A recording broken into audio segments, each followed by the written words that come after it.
Yesu asifiwe. Tumsifu Yesu Kristo. Asalamu alaykum.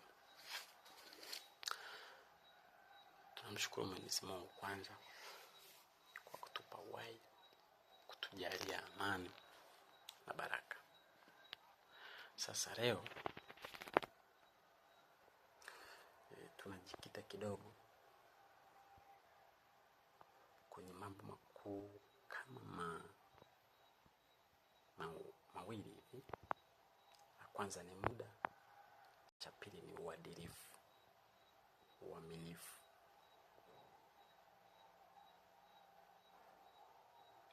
Kwa mtu binafsi, muda, uadilifu, uaminifu kwa mtu binafsi.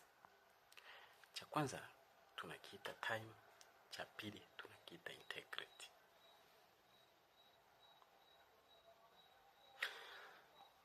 Kwa nini nimesema muda? Au kwa nini nimeamua kuzungumzia kitu kinachoitwa muda na uadilifu na uaminifu? Moja, maisha yetu au kipimo cha maisha ya mwanadamu huwa ni muda. Ndio maana inaanza sekunde, inakuja dakika, zinakuja saa, inakuja siku, zinakuja siku, inakuja wiki, zinakuja wiki, unakuja mwezi, inakuja miezi, unakuja mwaka, inakuja miaka. Muda. Lakini pili,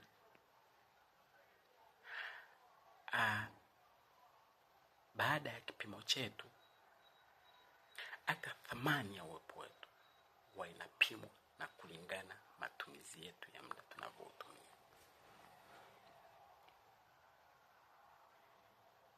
Sijui kama naeleweka.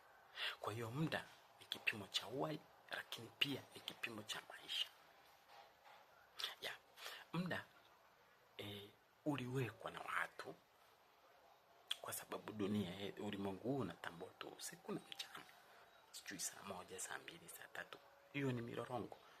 Maanake ukiangalia mfumo wa masaa 24, yani kugawa siku katika 12 na 12, hiyo ilitokea Misri ya kale, Ancient Egypt. Wanafuatia wanajua.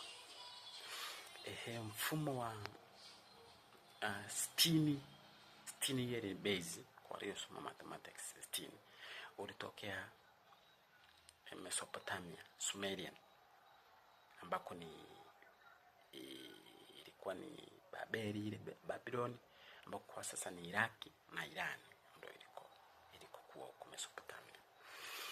Tukaja aliyeunganisha sasa masaa 24 na mfumo wa 60, vitu 60. Ikaja kwa Wagiriki, kwa sababu Mgiriki ndio aliyetengeneza mfumo mzima. Ingawaje sasa wakakaa sasa mataifa baada ya utaratibu wa ancient kuwepo kwamba hivi na hivi. Sasa wao waliokuja kuleta mpaka hizi clocks, saa, wao walikuwa na lengo maalum. Kwanza ni kwa ajili ya biashara. Biashara wajue kwamba wakati wa kufungua, ndio maana watu wa asubuhi watafungua maduka, jioni watafunga. That's time, muda. Tuelewane. Kwa muda ni kipimo cha vyote. Uhai na thamani ya watu. Hata sio watu tu, hata thamani ya vitu. Kwa hiyo muda ulikuja kwa staili hiyo. Ukaanza huko kale mpaka sasa hivi tunatumia kwenye saa. Tunaamka asubuhi, tunaenda kazini. Hatuwezi kwenda kazini usiku, tunaamka asubuhi, tunaenda kazini. Kazini mchana, tunakula. Then tunaenda kwenye kipimo cha muda. Kwa hiyo muda ni rasilimali ya bure na ni ya thamani na ni ya pekee ambayo mwanadamu anaweza akaitumia kufanya chochote na mabadiliko yoyote. Muda ni rasilimali ya bure na ni ya muhimu, na ndo rasilimali pekee mwanadamu anaweza akaitumia kufanya chochote na lolote kwa wakati wote. Sawa? Ndio maana nikasema muda, uadilifu na uaminifu kwa mtu binafsi. Kwa nini nimeanza kuelezea historia kidogo ya muda? Tuelewane ulikotoka, tusije tukajenga tafakuri kichwani. Sasa unapopoteza muda, jambo la kwanza, tuzingatie hili jambo. Jambo la kwanza, unapopoteza muda, unakuwa umejipoteza hata wewe mwenyewe. Kwa sababu hamna muda bila sisi. Hamna muda bila wewe. Hamna muda bila mimi. Kwa unapopoteza muda, tuelewe kwamba unakuwa umejipoteza wewe. Lakini jambo la pili, ili uweze kufaidi muda wako, unatakiwa uwekeze kwenye muda wako. Sawa? Ili uweze kufaidi muda wako, unatakiwa uwekeze kwenye muda wako.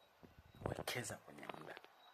Na kuwekeza kwenye muda ni kuwa na ratiba maalum inayokuongoza na utaratibu maalum wa kukuongoza. Kwamba kwa siku nitafanya hivi, kwa siku nitafanya hivi. Usiamke asubuhi una morning routine, kwa sababu morning routine inajengwa na night routine. Kama una routine, ratiba ya usiku na ya mchana haitakusaidia kuwekeza kwenye muda wako. Sawa? Jambo la kwanza, unapopoteza muda, unakuwa umejipoteza wewe. Lakini jambo la pili, wekeza kwenye muda wako. Na hapa tumeelewana kwenye muda. Lakini pia muda, kama muda, kuna njia 5 ambazo tunaweza tukaupa muda wetu thamani. Njia ya kwanza, kutafakari.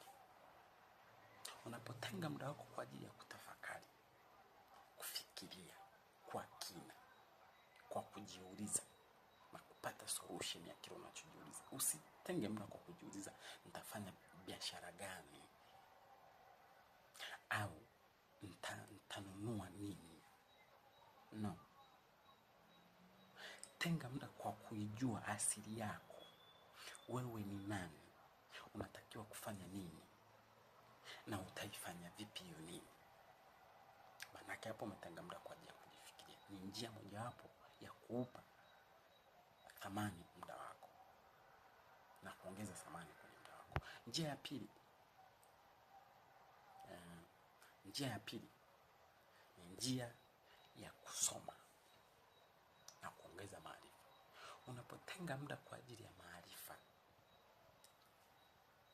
maarifa yanazaa hekima. Sawa? Maarifa, knowledge, inazaa hekima, wisdom. Kwa hiyo unapotenga muda kwa ajili ya kusoma na kupata maarifa, ukajenga hekima yako, unakuwa umeupa thamani muda wako. Njia ya 3,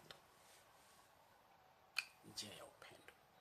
Upendo ndio zawadi pekee ambayo Mungu alitupa kila kiumbe. Kwa hiyo unapotenga muda kwa ajili ya upendo, unapozungumzia upendo, tusichanganye hii kwenda kwa wanawake, wanaume, mabinti, hapana. That's not love. Upendo unaozungumza kwa ajili ya nafsi yako, akili yako, mwili wako na wewe ulivyo kwa ujumla. Ukajijali, ukajipenda, ukajithamini. Ukajua ni mipaka gani ya kwako unatakiwa kuchukua. Ni vitu gani usifanye kwa ajili ya kujiathiri na kuathiri wengine. Unakuwa umetenga muda wako kwa ajili ya upendo. Kwenda kuwasabai wengine, kuwapa maarifa ulionayo wengine, kuwaelekeza kile unachokifahamu wengine, kuwajulia hali wagonjwa, kuwapa faraja, kuwaelekeza namna ya kufanya kutokana na kile ambacho labda kinawasumbua. That's that. Sawa? Njia ya 4, njia ya kutabasamu. Yaani kutenga muda kwa ajili ya kutabasamu. Watu hapa najua tutashangaa sana. Kutabasamu, smiling. Kutabasamu. Yaani kunjua hivi na kidogo hivi, ukasimele mpaka sura yako na yenyewe kidogo ikarudi. Sio mdoto unakaa, hapana, smile.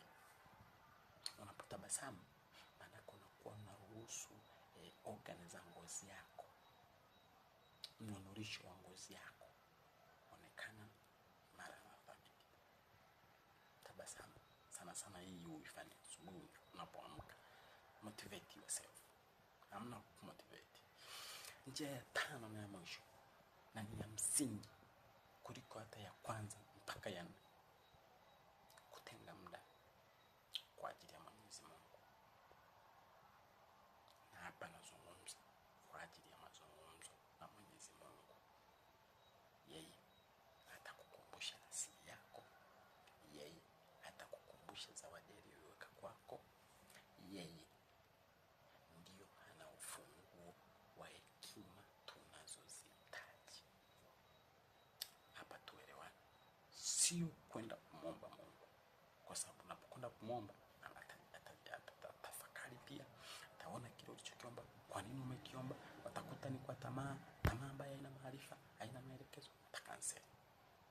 Lakini unapotenga muda kwa ajili ya mazungumzo, maana yake kwamba anakusikiliza, mnazungumza, mnashare, mnajadili na mnapata mwafaka juu ya kile kitu unachokihitaji. Kwa hiyo tenga muda kwa ajili ya mazungumzo na Mwenyezi Mungu. Tenga muda. Kwa nimesema njia ya kukuza au kuupa thamani muda wako, njia ya kwanza nimesema kutenga muda kwa ajili ya kujitafakari. Kutenga muda kwa ajili ya kusoma kwa ajili ya hekima, kutenga muda kwa ajili ya upendo, kutenga muda kwa ajili ya tabasamu, na kutenga muda kwa ajili ya mazungumzo na Mwenyezi Mungu. Ukizingatia muda wako utathamini na utakuwa umejithamini. Mungu awabariki sana.